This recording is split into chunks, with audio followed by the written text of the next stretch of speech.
انتخاب رئيس جمهورية. مرة جديدة كمان عم يدفع البلد والناس فاتورة الشعور الرئاسي يلي للأسف منا عم نشوف إنه في أي بوادر وأي بارقة أمل لحتى نقدر نوصل لحل.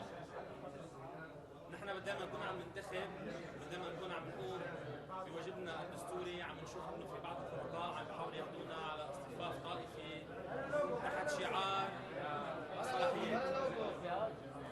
نحن من البدايه قررنا انه ندعم النائب ميشيل معوض، وهيدا الدعم نحن بعدنا مستمرين فيه. نحن شايفين انه النائب ميشيل معوض هو مرشح جدي عنده كفاءه، ولكن نحن مش مسكرين الباب على إمكانية التوافق لحتى نوصل لأي مرشح بيقدر يوصل على رئاسة الجمهورية إذا بيكون في عنده نفس المواصفات اللي نحن حاطينها. يعني بدنا رئيس جمهورية سيادي، بدنا رئيس جمهورية جدي، بدنا رئيس جمهورية يكون حكم بين الاثنين، بدنا رئيس جمهورية يكون قادر انه يطبق اتفاق الطائف يلي انهى الحرب الاهليه، بدنا رئيس جمهوريه قادر انه يكون عم بيقوم بالاصلاحات اللازمه، في عنده خطه لحتى يتم اعاده بناء الدوله. بدنا رئيس جمهوريه قادر انه يرمم العلاقه مع الدول العربيه ومع محيطها الاقليمي اللي للاسف تدمرت خلال العهد السابق. نحن بنسمع كثير عن مرشح تحدي. اكيد اي رئيس جمهوريه رح يجي جديد رح يكون رئيس تحدي، بس مش معناتها تحدي للفرقاء اللبنانيين. بس هذا الرئيس حيكون في عنده تحديات كثيره لازم انه يتخطاها اذا بده يقوم بواجباته واذا بده يشيل لبنان من الوضع اللي هو فيه.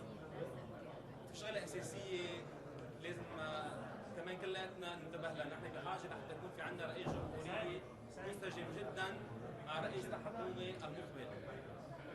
لبنان بلد ديمقراطي، خلي الديمقراطيه تاخذ مجراها.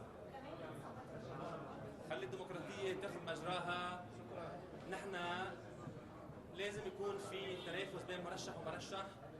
مش معقول تكون ديمقراطيه هي تنافس بين مرشح وورقه بيضاء او بين مرشح وشعارات لا بتقدم ولا بتاخر. مش معقول نحن كنواب نكون عم نظهر قدام الشعب اللبناني كانه ما عندنا اراده وما عندنا قرار، كاننا عم نمثل على مسرح والسيناريو عم ينكتب بمكان اخر يمكن خارج البلد.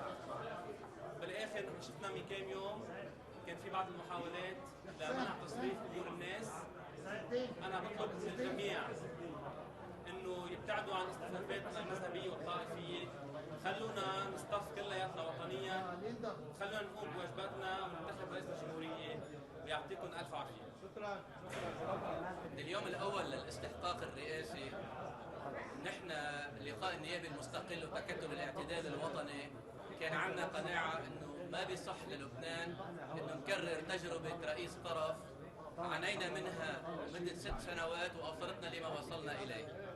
من هالمنطلق هيدا اخذنا خيار انه نصوت بورقه لبنان الجديد لحتى نقول انه في معايير واضحه احنا بدنا اياها بالرئيس القادم، معايير منطلقه بانه يكون رئيس حريص على الاصلاح والقوانين الاصلاحيه، رئيس عنده رؤيه اقتصاديه واضحه حتى نطلع من هذه الازمه، ورئيس قادر على ان يفك عزله لبنان العربيه بالدرجه الاولى والدوليه بالدرجه الثانيه.